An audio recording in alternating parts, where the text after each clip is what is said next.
Welcome, everybody, to our channel, Scientology Peeling the Onion. My name is Mark Fisher. I'm here with my co-host, Janis Gillham Grady. G'day, Janis. How's it going today? Aloha, Mark, and good day, everybody, and it's a good day. It's a good day to be on channel today, and we've got nice weather, things good. And by the way, everybody, the day we're recording this is Janis's birthday, so happy birthday to Janis. Yay! Another year bites the dust. Another year bites the dust, and I still feel young, so I'm happy about that.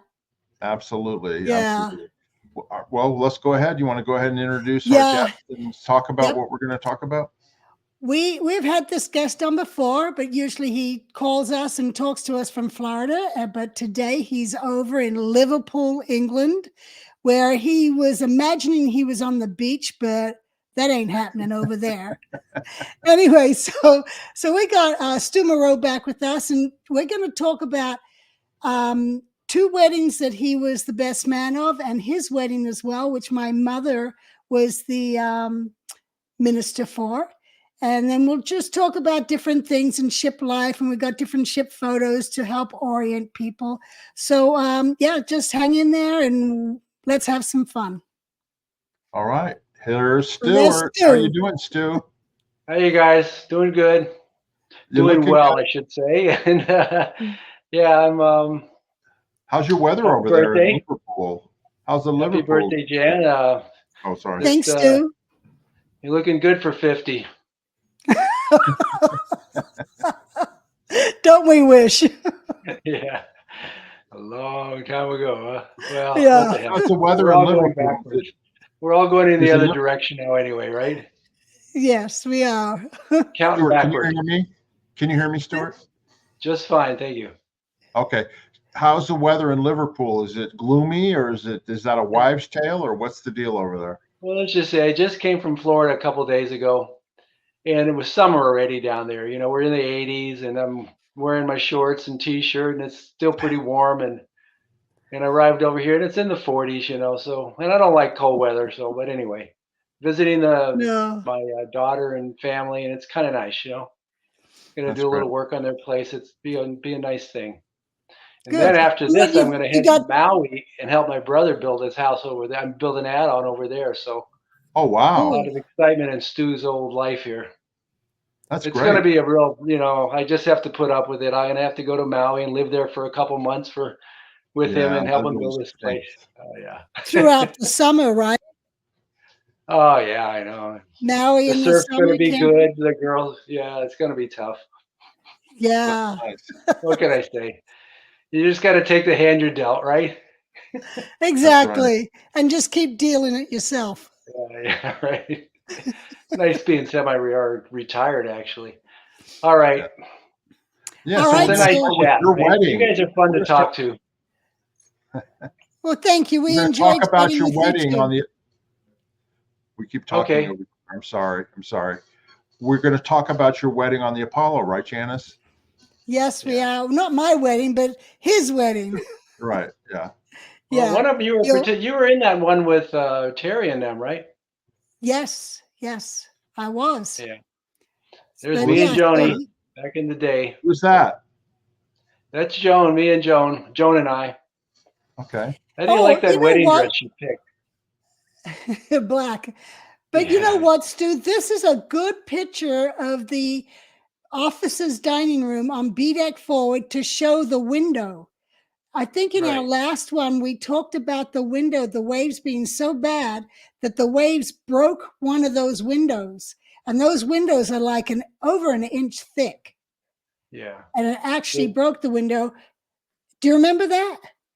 Well, you know, that was, I think you guys did that up in the Azores and that whole big, like, remember I said I got on the ship and it was all rusty on the outside?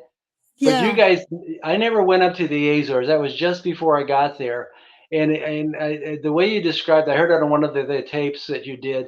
Man, that must have been a horrible storm. The ship rolling around and you guys having to rope yourselves. And man, I don't know. I was lucky. I'm lucky just by fate. I even missed the rock festival. I was on leave and it just happened while I was gone, you know. So Stu, tell us a little about Joan, about your bride here. How did you meet? You know, where was she from? You know, yada yada Well, yada.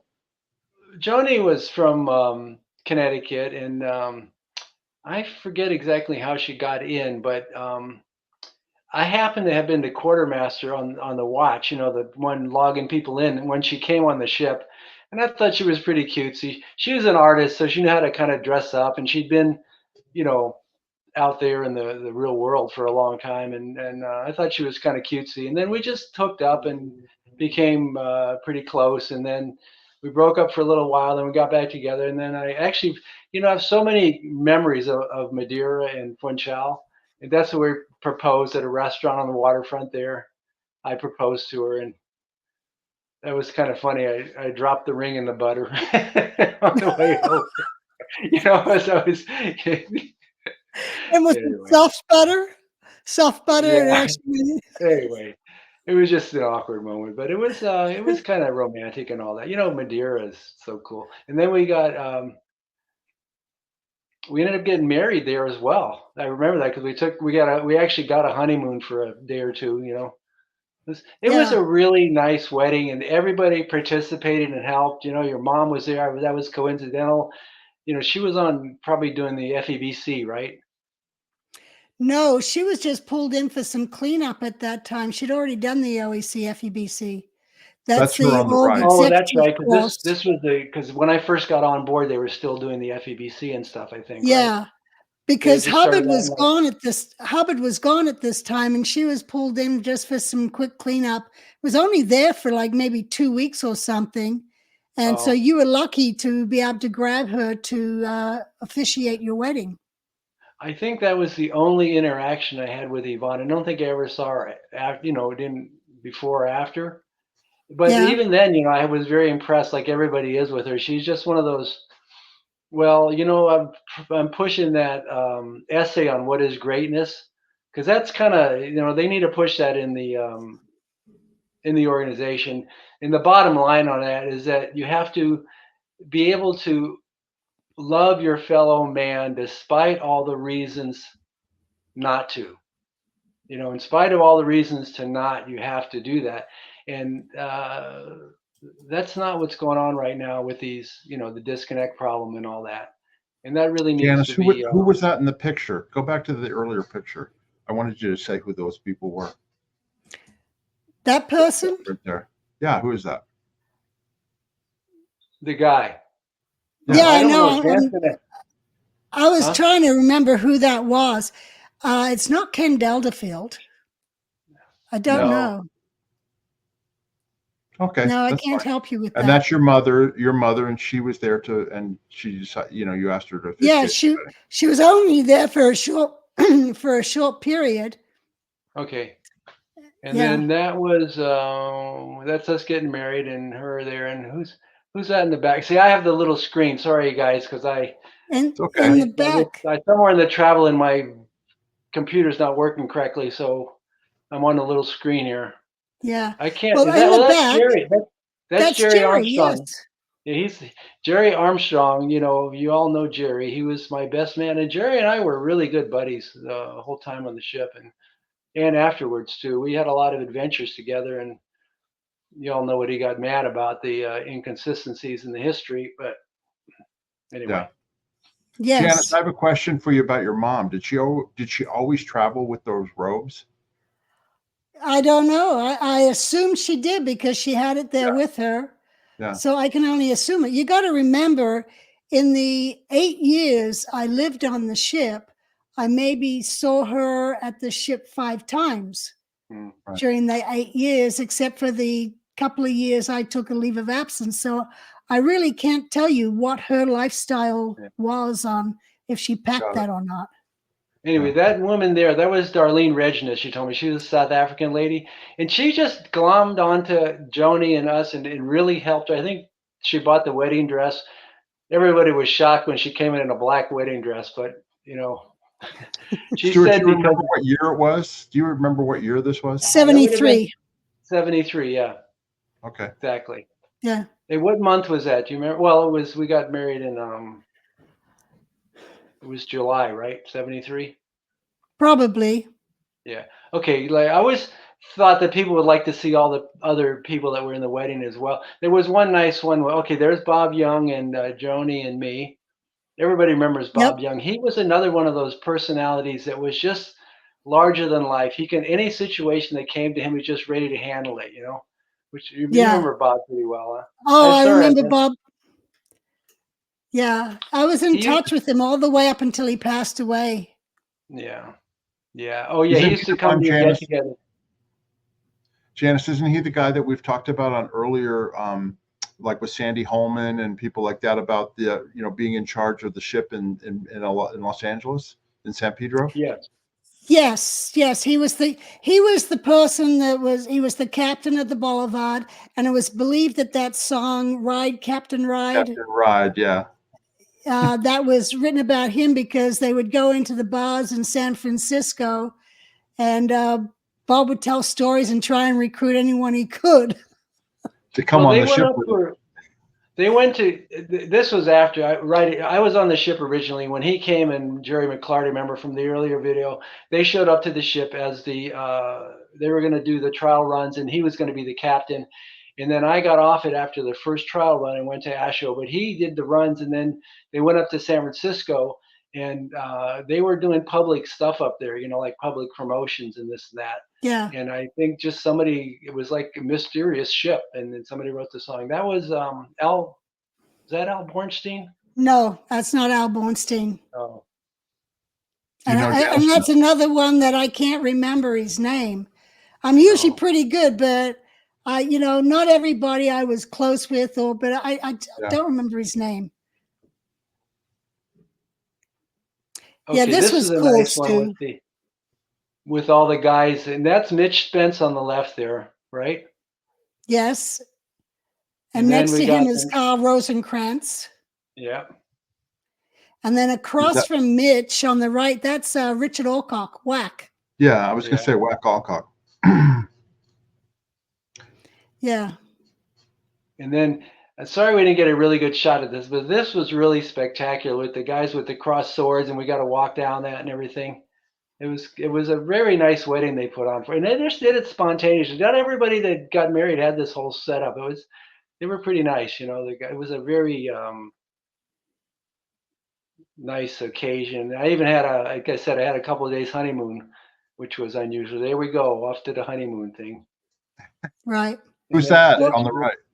That's Jerry Armstrong. He had they have the little numbers on there because those were negatives. That's all I have left. I think and then we took, not negatives, sorry. They're the print sheets. What do they call it when you get the the black and white set that then turns into color?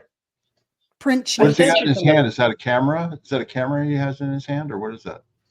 I don't know. I don't know. I too small on the screen for me.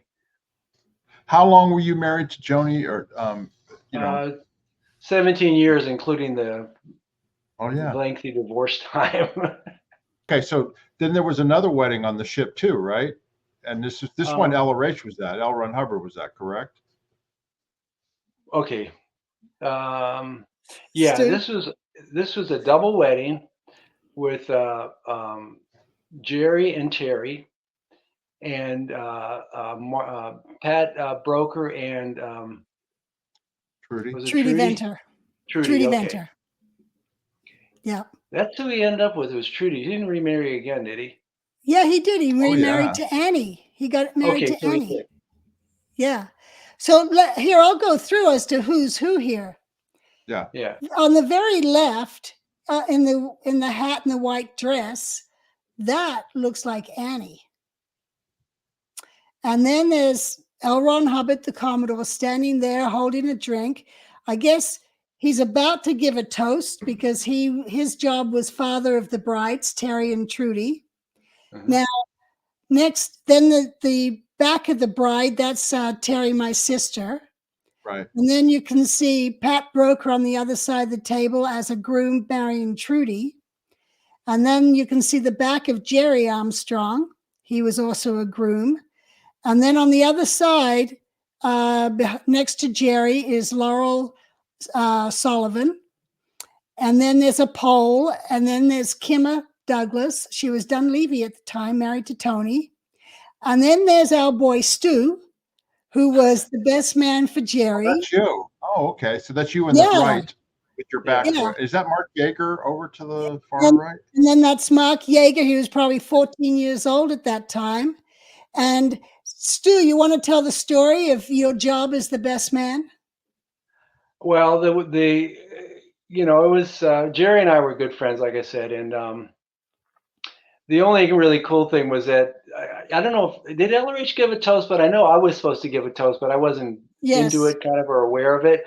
And he's sitting across the room because you see how far I was sitting at that table and he was at the other table there. And he just looked at me and gave me a nod, and I just got the message. You're supposed to give a toast, and I just popped up and I gave a toast. You know, said about how hardworking and upset. That's a nice picture there. Yeah. But this was a Yeah, but time, and that's it was a really nice wedding, and there was his messengers, and it was a double wedding, and he showed up. It was a good time, and the. Do you want to show the messengers there in their little outfits, or? I didn't pull that one up, but here's one. And Stu, where are you in this picture?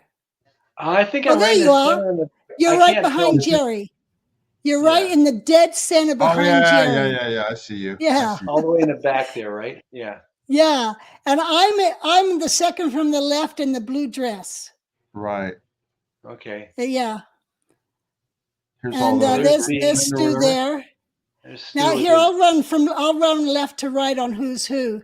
That's my brother on the left, Peter. Peter Gill. Yeah. Behind him is Dave Murphy. He Dave was the Murphy, chief yeah. engineer. And then there's Stu. And behind Stu is Charlie Rush. Yeah. And then there's Jerry Armstrong. And behind Jerry is Bob Young. And then Pat Broker. And then next to Pat is David Light. And then Alex Sabursky. And then Alan Voss. And then in the front is Kenny Kampleman and Mark Yeager. Now Kenny was well. If we can do an aside real quick, he was like a genius on that flute. You remember when the truth came up? Yeah. Yes. He was very young, and he could just hear a tune one time and just play it on that flute. He was in the Apollo Stars with Luton and all them guys. That's right. Yeah, at a very young age. Let me ask a couple of establishment questions. What year was this, and where was this at? This was November 1974 in Nassau, Bahamas. Okay. So then how did everybody go get tuxedos? Did they all go to like a shop in the Bahamas and just rent them, or how did that all come about? Yes. No idea. Sorry. Yes. The men, as far as I know, they rented them locally. I had just come back from mission and was told the wedding's going to happen and I'm a bridesmaid. So I know I rushed into town in a panic looking for a long dress because everybody else already had their dresses. Oh, so, yeah, and they'd all picked out different colors. So I'm now, okay, I guess I've got blue. And I was trying to find a blue dress in Nassau. And there they all are. You're all lined up there, right? This is the B-deck officer's dining room. Yeah. Yeah, that's the foyer. stairs. That's the foyer. That's yeah. coming down the stairs from A deck to B deck. Those are the stairs that Stu ran up when he heard LRH calling for Stuart. Oh, yeah. And so those are the stairs that Stu would have run up and with his towel out of the shower. Yes, sir? I said Stuart, not Stuart. We had a good laugh over it, yeah. That's a really nice picture there. What was LRH like at a wedding like that? Like, was he there with Mary Sue, or what was it? What was it like? He wasn't there with Mary Sue, was he, that time, or was he? No. Well, he had the position of father. Okay. So yeah, Mary Sue, she was there, but then she left. I know she came to the wedding. Okay. But then she left. She wasn't there for the whole thing. Yeah. Well, she was not. Yeah, she might have been there, but I didn't notice that. But what was he like? Well, the thing with LRH, he was always the master of the moment. He was very good at catching what was going on, and just that was his whole life. He was always just where he should have been, I guess. I don't know. But let me ask you, was it what you like? You're in a social situation here, obviously. Is he just like anybody else, the father of the bride, having a drink, talking, laughing, telling jokes? I mean, what's it Yeah. like socializing with him? You know what I mean? You know, Because this obviously is a social occasion as opposed to, his, when he's doing a Sea Org thing or something like that. he was good. I mean, he was always showed up to the regular, like the Christmas parties and stuff like that. Sat at a table on the side there, and Mary Sue would be there. I danced with Mary Sue a couple times, which was kind of cool. And then, but he was just. Well, you told stories about how they were down there, and he'd sing the songs like down on the old time track and play the ukulele and stuff like that. He knew how to fit in Yeah. with the crowd. Would would the crew be like in a social situation, not when he was in his research room? Would they feel more? Was it Relaxed. more okay, relaxed to be able to come up to him and talk to him, or was it just sort of basically you kept your distance? He was always very approachable. He was. It's like any kind of situation like that where you have, it's a military structure, so you have a boss, but then when everybody's letting their hair down, kind of thing. But even all the time, I mean, when I was in the RPF, I talked to him one time on the deck up there. He just said, "How's it going, Stu?" And we talked a little bit, and he asked me, and I said some kind of spiritual stuff about getting exterior to everything, and then about to go back in, and I was looking at the real world as kind of the regular staff thing, and we were kind of outside of it, just He said, "Well, okay," or maybe he was just going, "Ugh, what's this guy thinking about?" I don't know. You know, there was a couple of encounters I had with him. There was this one. Can I just mention on the deck up there? It was just me and him and Captain Bill. Okay, and I was probably had been on the ship for 2 years at that point. I was probably in the HCO, the ethics department area still. And these are these two titans of Scientology, right? And they're sitting there, and we're leaning on the starboard rail back there, and they're swapping stories, trying to one up each other for my benefit. I'm going, man, what am I doing here? But it was pretty cool. They both have some This real is Captain stories. Bill right here. This is Captain Bill's Yeah, photo. yeah. He was. When they finally get around to making a Sea Org Hall of Fame, he's going to be right up there. Yeah, let me bring up something on the subject of him being approachable during those parties and social events. Yeah. He always made himself approachable, but Yeah. it was up to the staff member on if they would approach him or not. I mean, there were people who were so afraid of him that they would stand in a comm center in a cabin for 1 or 2 hours, not daring to come out because Oh, wow. he's out there on the deck, talking to all these people. And this person didn't want to be recognized or seen by him. But then there's others who just would go up to him, "Oh, hello, sir," like Stu would, and just start chatting away. So it really depended on the people on how approachable they were to him. And like with you dancing with Mary Sue, not a lot of people did that. But she Oh. was always happy when someone would invite her to come and dance because she enjoyed it. I didn't know I was much of a dancer, but she actually paid me a compliment. I said, "Oh gosh, thanks." No, but it's like it was fun. They were just they knew how to have a good time. But I was gonna say like the approachable, like when I think it must have been when Joan was new on board, maybe, but maybe it was after we were already gonna be married, and she had never met LRH, and we were walking by up on the prom deck, and there was a door, remember, coming out of the where it's from his office, and then you either go down the stairs or you can go out on the prom deck, right? And so the door was open, and I saw LRH, and I just walked in, and I said, "Hey, I want to introduce you to," I said, "my wife, or we're going to be engaged," and he said, "Oh yeah, sure, I know you, Joan. How you doing?" And everything. It was nice, but that was the first time she had run into him when I introduced him. So I just saw it. I wanted to introduce Joan, and I just went in there and said, "Hi, this is Joan." And he said, "Great." You know, It was very Right. cordial and happy and stuff. That's kind of funny you're saying about these people were scared to approach him. I'm going, he was easy to approach for me. And Right. in later years at La Quinta, I mean, I worked shoulder to shoulder with him on a lot of stuff. Yeah. So, I was in Yeah, his and bedroom we'll over there, and yeah, and we're gonna cover that in later interviews. yeah, okay, Right now we're gonna stay on the ship. And the you just weddings. brought up, yeah, the weddings, but here I put this up because this is the entrance to LRH's office, or the Commodore's office. And in those red chairs is where the messengers used to sit. Right. And you could go into his office, and there he is in his office.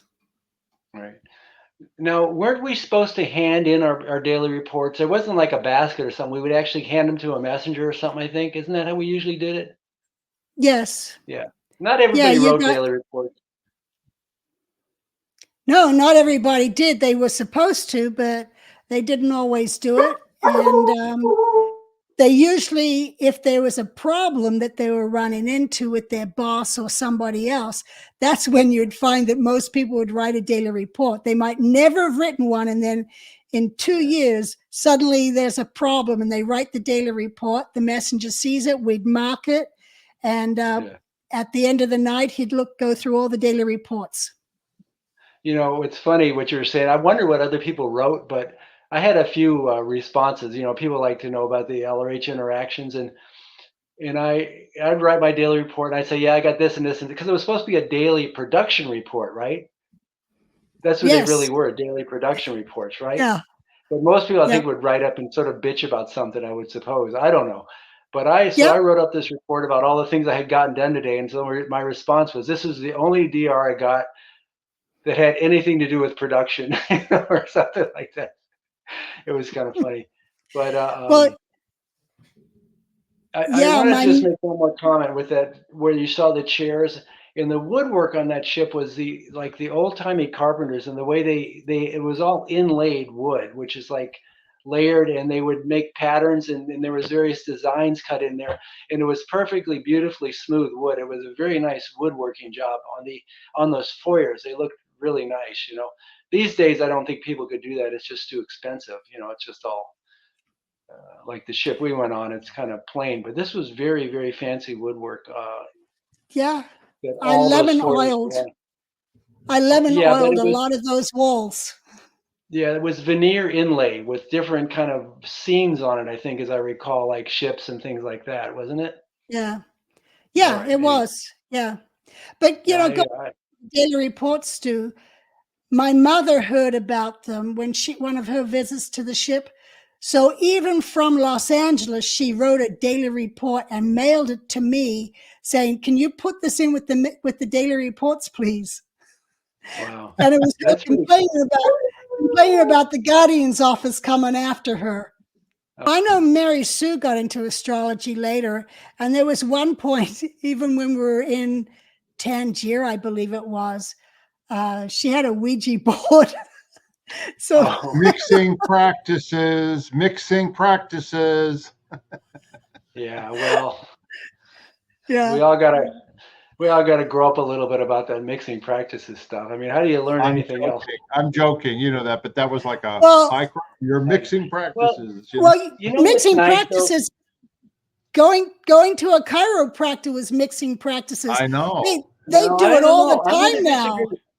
I'm going to disagree with you on that, because remember we had that it was a Danish guy that came on board, and he got everybody drinking oats milk. He got us taking all kind of naturopath remedies, and plus he was doing chiropractic on people on board Oh, the ship. I don't remember it. Yeah, he had these But whole systems, and he was very popular. I mean, he had a steady stream of people coming and going, and he was prescribing different vitamins. He had this whole system where if you hold a bottle of vitamins in your hand and he pushed it on, it's a whole psychic thing he had I going. remember that. Yeah, I remember Yeah. that. But I remember not being able to go to a chiropractor when my back was out. And I told this on the Tori Crispin show, where my back was out and I couldn't move. It was so painful. I'm And telling you, Sue Kuhn when came. we, Stu, sorry, go wait. ahead. Hmm? Sue Kuhn came down and gave me a touch assist. And it was a long touch assist, just her telling me, feel my finger, thank you, feel my finger, thank you. And my back popped into place. And I was like, wow. I mean, it Wow, just totally handled it. I didn't need a chiropractor. The touch assist did it. that's really cool. And it lasted. Did you ever need one again, or was it something that happened? No, not for that problem. That's really cool. Yeah.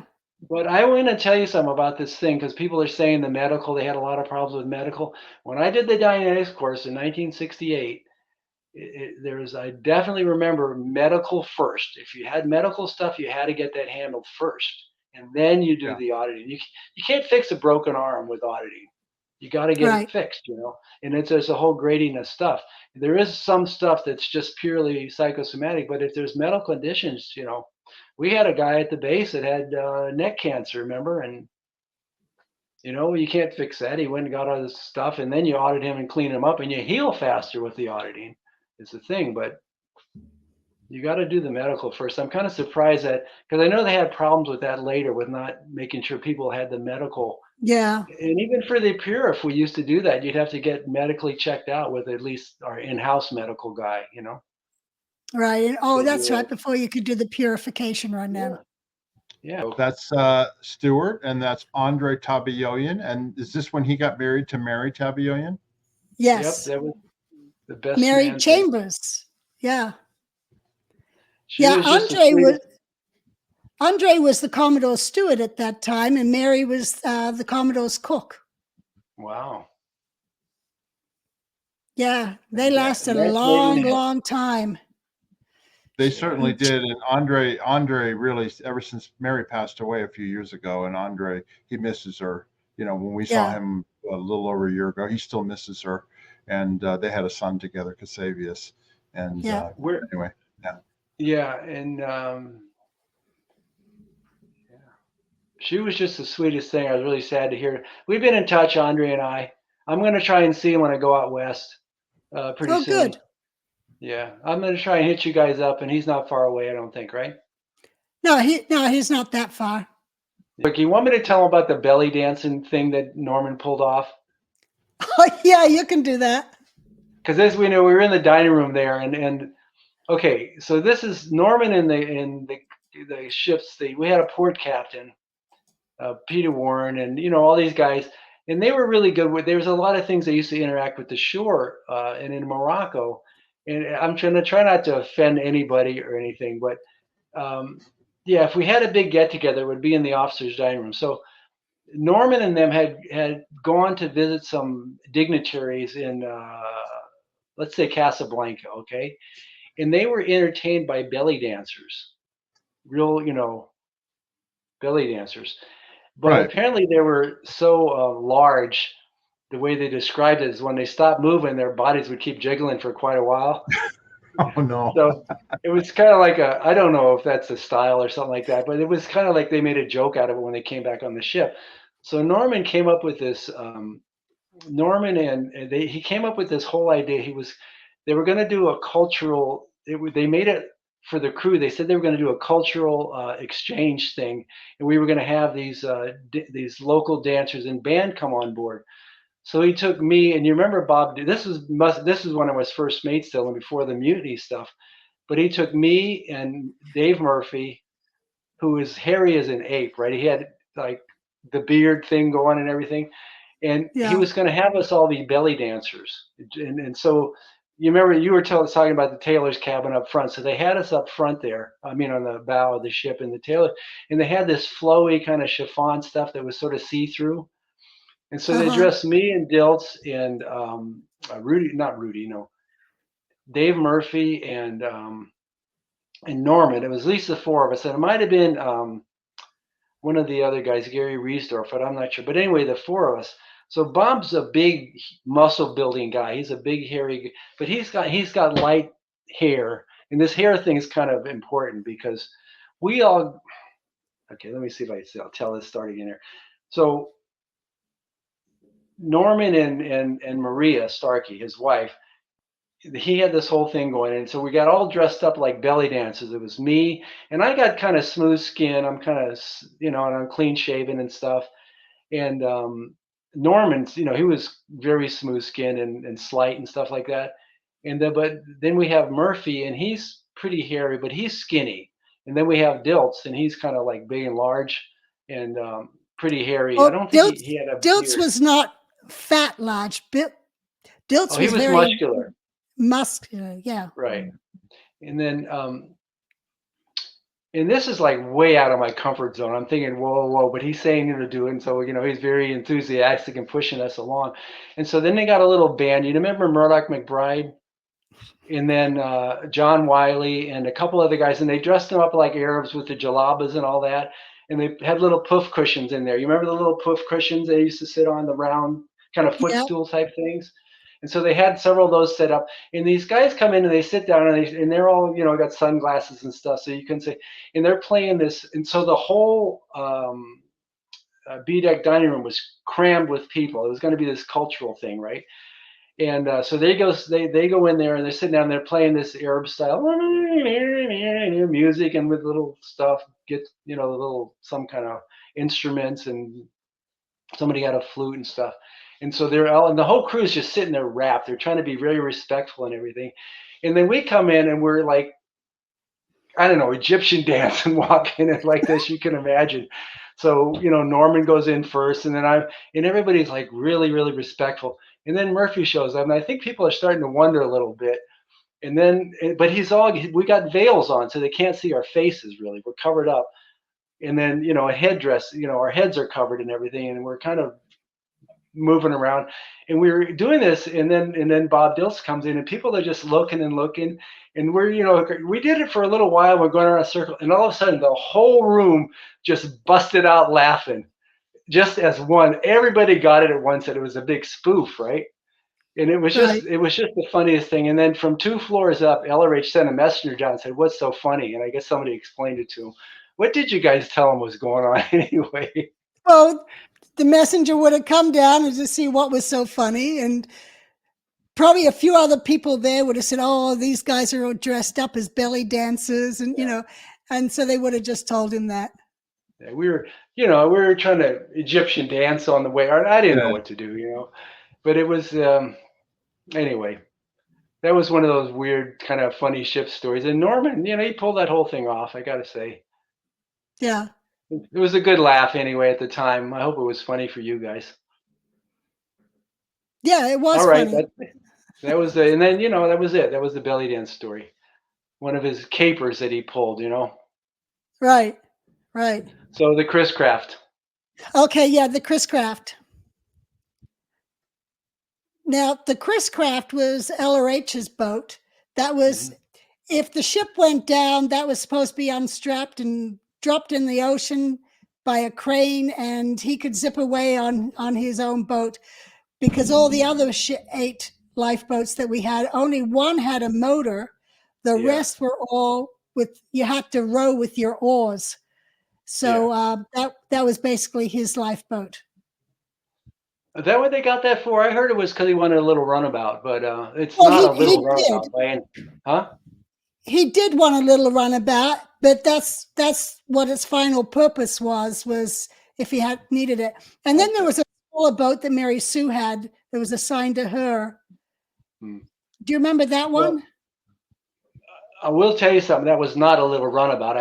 What I heard on it was that he wanted a little runabout, and somebody kind of did an overkill, because that thing was a really powerful speedboat with 2 big V8 engines in it. We had to do a renovation on that. Me and Mark Inber were assigned as a mission to renovate the thing, because it was getting old by that time and the paint was peeling and stuff. And the engines hadn't been run in a long time. It had just been sitting there. So we had to rebuild the engines, and we had we took the whole boat ashore in a garage, and rented a garage, and went through the whole thing and painted it up real nice. And the back of it was really pretty. It was an old wooden Chris Craft boat.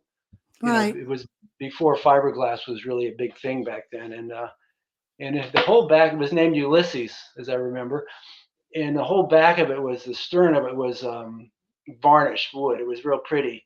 It was blue, and the bottom was red of anti-fouling paint. And is that Arthur in it right there? No, that's me. Oh, wow. That's me and my sister next to me. That was our assigned cleaning station for a while, and Des Popham behind us. Oh, yeah. He was kind of the overall in charge of LRH transport stuff. Yeah. And they were Yeah. under me on the deck. Him and Arthur. That was the hair tying story. Oh, okay. Yes. From the other one. But yeah, that was that was an easy mission. It was kind of fun.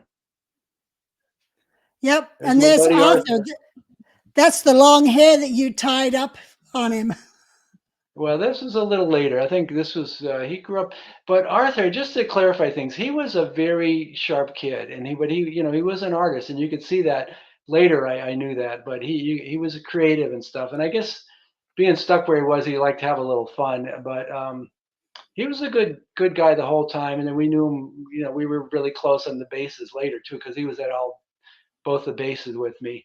And like I mentioned in an answer to as just a blurb, he has a pretty good website now where he's writing a bunch of philosophical stuff, and some of it's about his insights in Scientology, and it's very good actually. And I'd recommend anybody that's interested in that go just put his name in Arthur Hubbard website or Scientology, and it'll pop up. Right. Right. But But yeah, his mother used to cut his hair and L. Ron Hubbard's hair. And if she cut it too short, he hated it short. He'd always be wearing a baseball cap to cover up until it kind of grew out a little bit. he liked it long. Yeah. He's a very as a grown into quite a brilliant philosopher of his own. And plus, he's got art. He's a good artist too. That's all on his website. Yeah. So. Yeah. All right.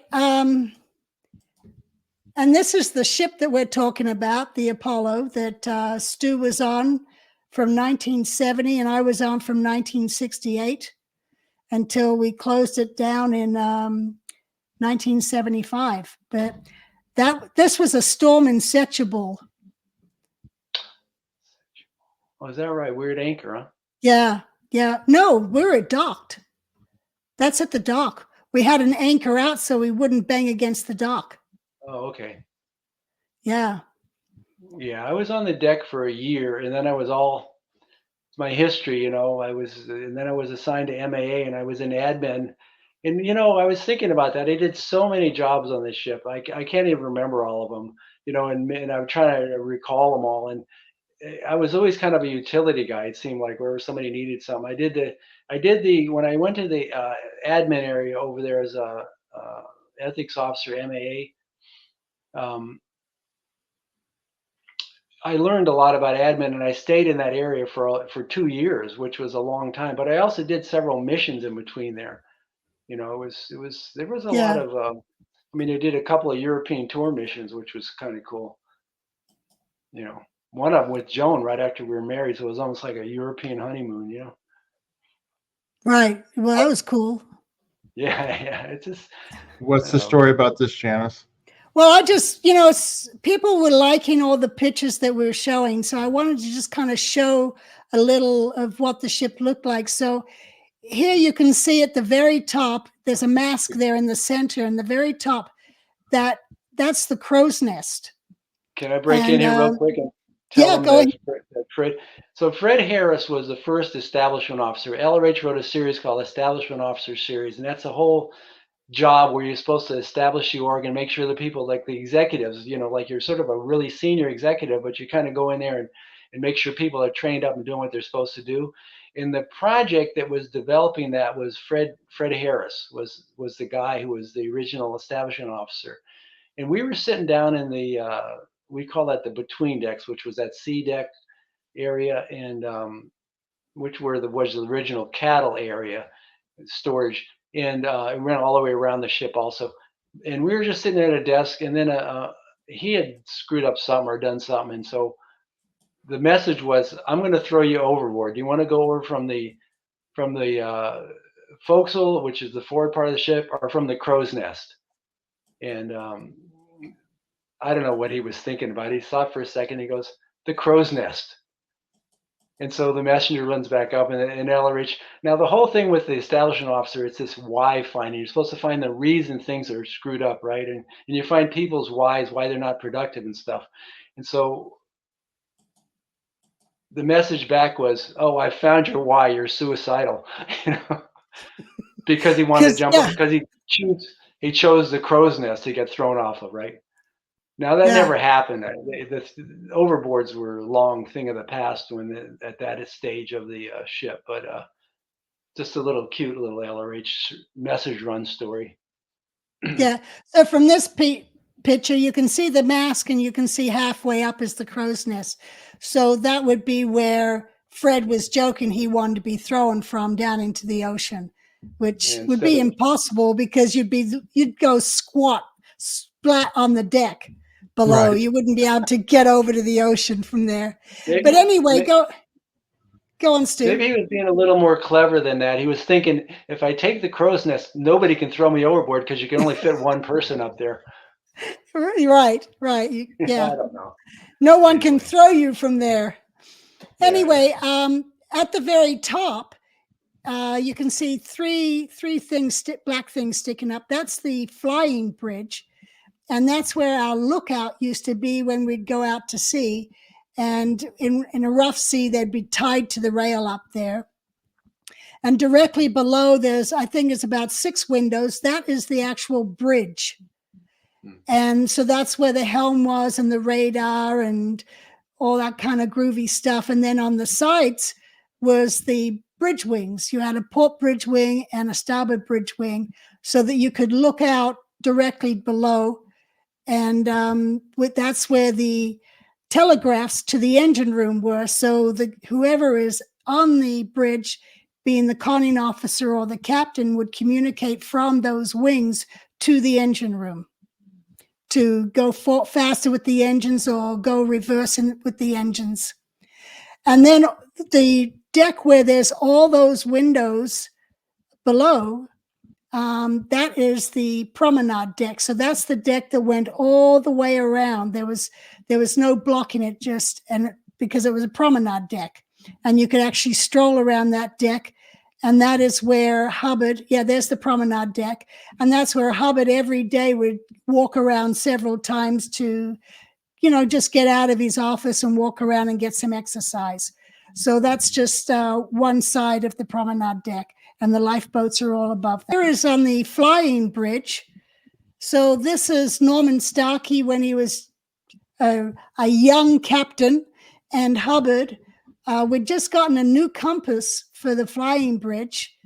And so that was Hubbard up there with Norman using the compass and checking it out. We weren't at sea or anything. It was kind of a photo op of LRH and Norman looking at the compass. was that the gyro compass? Yeah, okay, because that's not a magnetic compass. It was an electronic one. That's very accurate. Right. Yeah. Yeah. And then here's just the lowering of one of the lifeboats for lifeboat drills, where there's no engine and we just push off and row away and, just practice, just so that if we did need to use the lifeboats, we used them. And Stu, when you were on the decks, did you guys do that whole project of filling the lifeboats with salt water and to seal up the wood? Yeah, I actually got assigned a project probably when I got busted one time or another. That was boats in charge. And so my job was to make sure all the boats were up to SOLA standards, safety of life at sea, SOLAS. Right. Is international standards of what's supposed to be in a lifeboat. And one of the things, those were old boats with a sort of boards that lapped each other like that. And it's called lap strake, and then the joints between them they were designed to be wet all the time, so they would swell up and seal. And we had to keep a little water in the bottom of them otherwise they would. And when you put them in the water, they would let water in the bottom. They'd still float because they had flotation tanks and stuff in them, but there'd be water in the bottom, and they had pumps, and you had emergency food supplies and life vests and oars, and you had to make sure that all the stuff that was supposed to be in them was. But that was a really fun project I had. I was out by myself all day long, getting this. My uniform was his shorts, and that was it. Out in the sun all day. So I think this is a good point to end. All right. Stuart, we appreciate you joining us from Liverpool, England. And just wanted to let everybody know, please subscribe to our channel, hit that like button. We really appreciate it if you would do that. It helps us get our message out. If you got any questions or comments on anything that we've talked about, please go down in the comment section, questions, ask away, and we check that out. And if you'd like to support the channel, you can always buy us a coffee. There's a link down below in the description. Just click on it, follow the instructions. You can buy us 1, 2, 3, 5, 10, how many ever coffees you want. It's just a way that you can support the channel. And then also just wanted to mention as well that if you want to be a member of our channel, you just click on the join button. Right next to the subscribe button, there's a button that says join. And you can click on that and you can see the different membership levels we have and the different benefits you get with that. Again, it's another way that you can help support our channel, and we're getting our stories out and all that. And Janis, we've gotten some good response on some of our, our stories and things that we've been doing lately, and we're going to keep it up, right? Yes, we are definitely going to keep it up. We've got more to do with Stu, because Stu lasted with us for many more years, even after the ship. With I think we're going to get Landborn next, right? In other words, after we're going to get Landborn. We're going to move to Clearwater, and we're going to then end up over in California. So we'll just keep going with. Right. I can tell you that you gave me a couple of tough acts to follow. You had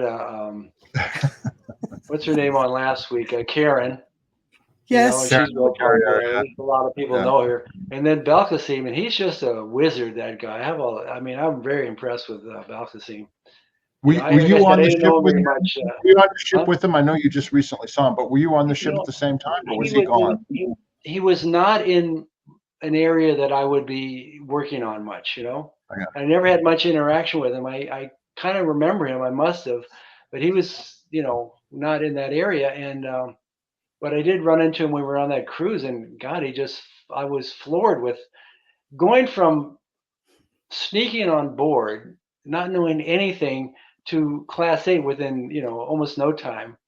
I know. It's not easy to do that for even a regular person, but to be a foreign language person and to just, in that circumstances and God, and then he had such a nice personality, and it was so, anyway, that's what his greatness comes back to again, such a loving guy, really had it. And he was a great storyteller. Yeah. We want to thank you. You gave me a couple of tough acts to follow. You guys gave me a couple of tough acts to follow. So anyway, what can I say? We thank you for coming on. You're doing good. Yeah. All right. All right, everybody. Until next time, we'll see you later. Bye. Bye-bye.